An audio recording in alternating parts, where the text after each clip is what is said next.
निर्भीड, निपक्ष, अन्यायाला वाचा फोडणारे एकमेव मराठी न्यूज चॅनल जनविकास न्यूज। जर घोटाळा केला आणि अगदी नवनीत राणापर्यंत पोहोचलाय तर पोलिसांपर्यंत सरकारपर्यंत पोहोचलेला नाही का? जसं एखाद्या सिरियलमध्ये नाटकामध्ये सिनेमात खलनायक आणि खलनायक असते तशी ही दोन्ही खलनायकन म्हणून तर त्यांना बंटी बबली म्हटलं जातं, खलनायक आहेत म्हणून। आता उलट उंचीच मोजायची झाली असेल तर तुम्ही केलेल्या कामाची उंची मोजा आणि त्याच्यावर ठरवा। अभिजितने केलेल्या कामाची उंची आणि मी केलेल्या कामाची उंची मोजा आणि मग ह्या गोष्टी बोला। कर्तृत्वानं तुमच्या वक्तृत्वानं तुम्ही पडलेला आहात हे तुम्हाला मान्य करावं लागेल। दादांनी परवा दादांनी ह्याच भाषेत उल्लेख केला। रवी राणांनी अजून लक्षात घ्यावं, तुझ्या बेछूट वागण्यामुळे आणि बोलण्यामुळे तुझी बायको पडली लोकसभेला, पुन्हा आपण ते बोलत नाही। खूप काय बोलता येईल, मग फिरणं मुश्किल करून टाकेल। हे मी जितका सरळ आहे ना तितका मग वाकडा आहे, हा इशारा देतो मी त्यांना। विधानसभा निवडणुकीचे राजकीय वातावरण आता चांगलेच तापल्याचे दिसून येत आहे। अमरावतीच्या दर्यापूर मतदारसंघामध्ये आता महायुतीमध्ये बंडखोरी झाल्याचे आता स्पष्ट झाले आहे, कारण की भाजपच्या स्टार प्रचारक नवनीत राणा यांनी महायुतीत बंडखोरी करून 2 दिवसांपूर्वी जे युवा स्वाभिमान पक्षाचे उमेदवार आहेत रमेश बुंदिले यांच्या प्रचाराकरिता त्यांनी रामतीर्थ आणि येवडा या ठिकाणी भव्य प्रचार सुद्धा काढले आहे आणि यानंतर सुद्धा नवनीत राणा या रमेश बुंदिले यांचा प्रचार करणार आहे। काय सांगाल भाऊ, महायुतीमध्ये बंडखोरी झाली आता हे स्पष्ट झालेले आहे। नवनीत राणा भाजपचे स्टार प्रचारक आहे आणि त्यांनी आता रमेश बुंदिले यांच्यासाठी प्रचार दौरा सुरू केला आहे। खरं आता आणि त्या युवा स्वाभिमानच्या होत्या, पण लोकसभा लढवण्याच्या वेळेला त्यांनी भाजपमध्ये प्रवेश केला। आता त्यांच्या दुर्दैवाने किंवा आणि काही कारण असतील त्या निवडणूक हारल्या, परंतु हारल्यानंतरही आत्ताच्या काळामध्ये ज्या निवडणुका चालू आहेत पक्षाने त्यांना सन्मानपूर्वक स्टार प्रचारक म्हणून ही पदवी दिलेली आहे। आता स्टार प्रचारक म्हटल्यानंतर महाराष्ट्रामध्ये त्यांनी अनेक ठिकाणी सभा घेण्याची आवश्यकता आहे, पण ज्यांनी नेमकी बंडखोरीच केलेली आहे त्याच्या सभा घेणं हे नैतिकतेला धरून नाही। हा खऱ्या अर्थाने युती धर्माचा भंग आहे आणि खऱ्या अर्थाने पक्षाने त्यांच्यावर कारवाई करण्याची गरज आहे। परंतु आता काय कारण आहे मला काही कळत नाही, सगळं उघड आहे आणि तरी कारवाई होत नाही आहे। आता माझ्या दृष्टीने तो विषय महत्त्वाचा नाही, ज्याचं त्याला हे होईल। आम्ही स्पष्टपणाने आमची कामं करतो आहोत। महायुतीचे सगळे घटक आमच्याबरोबर आहे।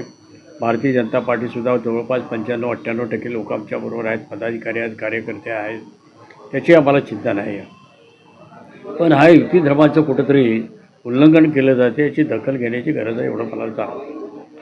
महायुतीमध्ये अशा प्रकारे जर स्टार प्रचारक त्या महायुतीत बंडखोरी करत असेल तर तुम्ही या संदर्भात मुख्यमंत्री यांच्याकडे तक्रार दाखल करा। तक्रारी सगळ्या झालेल्या आहेत, किंबहुना काल अजितदादांनी इशारा दिला आहे, आमच्या मुख्यमंत्र्यांनी इथल्या सभेमध्ये इशारा दिला आहे। महायुतीचं सगळ्या प्रकारे काम सुरू आहे, सरकार आपल्याला आणायचं आहे, तुम्ही एक घटक पक्ष आहात, आता मिठाचा खडा टाकू नका, इथपर्यंत स्पष्ट बजावले। दादांनी सांगितलं की अशा पद्धतीने तुम्ही वागणार असाल, तुमची जी लोकसभेची सीट गेली त्याचं कारण तुमचं वागणं आणि तुमचं बोलणं, याचा परिणाम हे अजूनही तुम्हाला त्याची सागर कळलेली नाही, अशा प्रकारे स्पष्टपणे इशारा पण दिलेला आहे। बघू काय होतं आहे। नवनीत राणा यांनी रामतीर्थ आणि येवदामध्ये एक आरोप केला आहे तुमच्यावर की राणा अडसूळ पुत्रांनी जो बँकेमध्ये कोट्यावधी रुपयाचा घोटाळा केला आहे। आता जर घोटाळा केला आणि अगदी नवनीत राणापर्यंत पोहोचला आहे तर पोलिसांपर्यंत सरकारपर्यंत पोचलेला नाही का? आता विषय आहे की मुद्दा नसला की माणूस मुद्द्यांवर येतो, तशा प्रकारे आता हे सुरू केले की यांना बदनाम कसं करायचं। आता बदनाम झालेल्या लोकांकडून अपेक्षा तरी काय करणार आपण, की दुसऱ्याला बदनाम करायला तर वाटेल ते आरोप करा, काही करा, काय ते त्यांनी त्याची शहानिशा करावी। जर घोटाळा झाला आहे आणि हे त्या राणापर्यंत पोचले तर पोलिसांपर्यंत सहकार खात्यापर्यंत पोचलेलं नाही का, EOWपर्यंत पोचलेलं नाही का? या सगळ्या गोष्टी आता आमच्या शिक्षित लोकांना हे कळणार नाही, पण आपल्या सरकारच्या माध्यमातून त्यांना कळवलं पाहिजे की अशा प्रकारचे बेछूट आरोप करणं हे सुद्धा खऱ्या अर्थाने योग्य नाही। परंतु त्यांचा धंदाच तो आहे, धंदा आहे तो, लोकांवर आरोप करायचे, वाटेल त्या प्रकारचे व्यवहार करायचे, वाटेल ते शब्द वापरायचे, हा त्यांचा अगदी पिंड तयार झालेला आहे। जसं एखाद्या सिरियलमध्ये नाटकामध्ये सिनेमात खलनायक आणि खलनायक असते तशी ही दोन्ही खलनायकन म्हणून तर त्यांना बंटी बबली म्हटलं जातं, खलनायक आहेत म्हणून। त्यांनी तुमच्यावर आणि अभिजित अडसूळांवर सुद्धा एकदम खाली म्हणजे वादग्रस्त वक्तव्य केलं की 4 फूट आणि 1.5 फूट हे पार्सल दर्यापुरात सांगा, एका स्टार प्रचारकाची ही भाषा असू शकते का? उंची हा विषय त्याच्यामध्ये येतो का? आता उलट उंचीच मोजायची झाली असेल तर तुम्ही केलेल्या कामाची उंची मोजा आणि त्याच्यावर ठरवा. अभिजितने केलेल्या कामाची उंची आणि मी केलेल्या कामाची उंची मोजा आणि मग ह्या गोष्टी बोला. ज्या काय परमेश्वराने दिलेल्या देणग्या आहेत आणि उंची कमी म्हणून आम्ही कुठेही कमी पडलेलो नाही. तुमची जर तुम्हाला वाटतं योग्य उंची आहे, तुमच्या नवऱ्याची योग्य उंची आहे, तुमची कामं दाखवा ना. जे ह्यामध्ये खोटे नाटे, आता रेल्वे वॅगन फॅक्टरी मी आणली हे सगळ्यांना माहिती आहे. त्यानंतर विमानतळाचं खऱ्या अर्थाने एअरस्ट्रीम मोठी करण्याचं काम मी सुरू केलं. मॉडेल स्टेशन अमरावतीचं म्हणून 8 गाड्या सोडण्याचं काम मी केलं.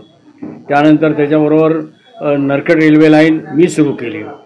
शकुंतला रेल्वे लाईन ब्रॉडगेजमध्ये रूपांतराचा निर्णय झालेला असताना हे मी नसल्यामुळे ते पुढे मी सरकलं आहे.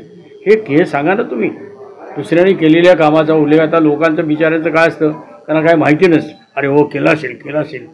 आता टेक्स्टाईल पार्कमध्ये उद्घाटन झालं त्यावेळी त्या खासदार पण नव्हत्या, पडलेल्या होत्या आणि तरी त्यांनी आणलं टेक्स्टाईल पार्क. आता टेक्स्टाईल पार्कचा अर्थ काय एवढा तरी त्यांनी सांगावं. काय नक्की अर्थ काय टेक्स्टाईल पार्क?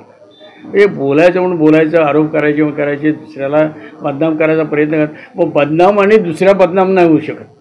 जे आपण स्वतः बदनाम आहोत का पडल्या त्या हा विचार तरी केला पाहिजे ना. मी का पडलं, सगळ्यांनी म्हणून पाडलं. अरे ही काय कुस्ती आहे? तुमच्या कर्तृत्वानं, तुमच्या वक्तृत्वानं तुम्ही पडलेले आहात हे तुम्हाला मान्य करावं लागेल. दादांनी परवा दादांनी ह्याच भाषेत उल्लेख केला. रवी राणांनी अजून लक्षात घ्यावं, तुझ्या बेछूट वागण्यामुळे आणि बोलण्यामुळे तुझी बायको पडली लोकसभेला, हे तरी लक्षात ठेव. या भाषेत तू हे दिलेलं आहे आणि ते खरं आहे. यापुढं आपण ते बोलत नाही. खूप काय बोलता येईल, तो फिरणं मुश्किल करून टाकेल. हे मी जितका सरळ आहे ना तितका मग वाकडा आहे. हा इशारा देतो मी त्यांना. मग असे काय मी हे करेन ना, तुम्ही काय करता, कसे करता हे सगळं मला माहिती आहे. मी त्या वाटेला गेलेलं नाही, मला खरं जायचं पण नाही. ती एक महिला आहे आणि आम्ही महिलांचा सन्मान करणार. किती नालायक असली तरी तिचा सन्मान आपल्याकडून झाला पाहिजे, ही माझी भावना आहे. काय वाटते, मतदारसंघातील जनता तुमच्या पाठीशी राहीलच. याची कारणं पण स्पष्टपणाने आहेत. लवट्याबद्दल तर तुम्ही सांगितलं की महिला विरोधी झालेल्या आहेत, मुस्लिम आता हे झाले, ते फतवाच काढत आहेत. त्यानंतर आता ही मुंदिले एक माझे आमदार राहिलेले आहेत आणि ते बंडखोरी करतात. बरं, एक तर स्वतः उभे राहिले असते, अपक्ष चाललाच, पण त्या राणासारख्या बदनाम माणसाच्या पक्षामध्ये जाऊन उभं राहणं आणि त्या ठिकाणी बारसगळेचा फोटो लावणं किंवा बोंडेचा फोटो लावणं, काय लोक वेडे, लोकांना कळत नाही. भाजपचा अध्यक्ष कोण आहे आणि तो कुठं असायला पाहिजे हे लोकांना कळतं ना. तर भाजप सगळी महायुती सगळी बरोबर आहे. ह्या सगळ्या गोष्टी ज्या आहेत जाणीवपूर्वक केलेल्या गोष्टी आहेत आणि आम्हाला त्याची पर्वा नाही, कारण लोक याची नोंद घेत आहेत. दोन्ही गोष्टीची नोंद घेत आहेत. त्या उमेदवाराची घेत आहेत, या उमेदवाराची. मग आमदार असताना काय धन लावली एखादं सांगावं ना काम. पण आमदार असताना अभिजितने काय केलं हे कामं तुमच्यासमोर आहेत. इव्हन आता आमदार नसताना सुद्धा 100 कोटी रुपये या मतदारसंघामध्ये आणलेले आहेत त्याने आणि कामं मार्गी लागलेली आहेत. हे काहीतरी बोलायचं म्हणून प्रॅक्टिकली लोक मान्य करत आहेत, हे कामं मार्गी लागली.